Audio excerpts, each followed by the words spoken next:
ضدی شہزادے کی جادوئی جنگل کی کہانی۔ بہت عرصہ پہلے ایک بڑے اور خوبصورت محل میں ایک ضدی شہزادہ رہتا تھا جس کا نام ایان تھا۔ ایان ہر وقت اپنی مرضی کرتا اور والدین کی نصیحت کو نظر انداز کرتا تھا۔ وہ سمجھتا تھا کہ اس کی سوچ ہمیشہ درست ہے اور اسے کسی کی رہنمائی کی ضرورت نہیں۔ ایک دن ایان نے اپنی ماں ملکہ سے کہا، میں محل میں رہ کر بور ہو گیا ہوں، میں جنگل جانا چاہتا ہوں۔ ملکہ نے اسے سمجھاتے ہوئے کہا، بیٹا جنگل خطرناک ہے، وہاں جادوئی مخلوقات اور شکاری موجود ہوتے ہیں، تم اکیلے نہیں جا سکتے۔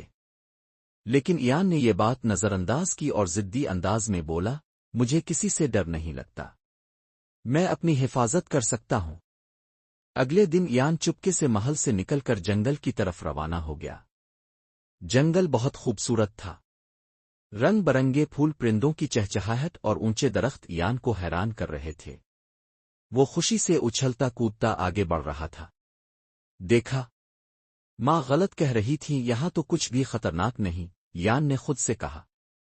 لیکن جیسے جیسے وہ جنگل کے گہرے حصے میں داخل ہوا، ہر چیز بدلنے لگی۔ درختوں کے سائے لمبے اور خوفناک ہو گئے اور عجیب آوازیں سنائی دینے لگیں۔ ایان ایک چھوٹے جھیل کے قریب پہنچا جہاں ایک سنہری مچھلی تیر رہی تھی۔ مچھلی نے اسے دیکھ کر کہا، شہزادے یہاں سے واپس چلے جاؤ، یہ جنگل تمہارے لیے محفوظ نہیں۔ لیکن ایان نے اس کی بات کو مذاق سمجھا اور بولا، مجھے کسی سے ڈر نہیں لگتا، میں یہاں سب کچھ دیکھنا چاہتا ہوں۔ جیسے ہی ایان آگے بڑھا، ایک خوفناک جادوگر اس کے سامنے آیا۔ جادوگر نے قہقہا لگایا اور کہا، تم یہاں کیسے آئے؟ کیا تمہیں معلوم نہیں کہ یہ جگہ صرف بہادروں کے لیے ہے؟ ایان نے جواب دیا، میں بہادر ہوں، مجھے کسی کی پرواہ نہیں۔ جادوگر نے ایان کو ایک کھیل کھیلنے کی پیشکش کی، اگر تم یہ کھیل جیت گئے تو میں تمہیں جنگل سے باہر جانے کا راستہ بتا دوں گا۔ ایان نے خود اعتمادی سے کہا، مجھے چیلنج قبول ہے، لیکن وہ کھیل آسان نہیں تھا۔ جادوگر نے ایان کو ایسی گتھیاں دیں جو حل کرنا مشکل تھیں اور آخر میں اسے ایک جادوئی قید میں بند کر دیا۔ اب تمہیں احساس ہوگا کہ بڑوں کی نصیحت کو نظر انداز کرنا کتنا نقصان دہ ہو سکتا ہے، جادوگر نے غصے سے کہا۔ ایان قید میں بیٹھا سوچنے لگا، اگر میں نے ماں کی بات مانی ہوتی تو آج اس مشکل میں نہ ہوتا۔ اس نے دل سے معافی مانگی اور اپنی غلطی کا اعتراف کیا۔ اچانک سنہری مچھلی دوبارہ نمودار ہوئی اور کہا، شہزادے اگر تم نے اپنی ماں کی نصیحت کو دل سے قبول کر لیا ہے تو میں تمہیں آزاد کر سکتی ہوں۔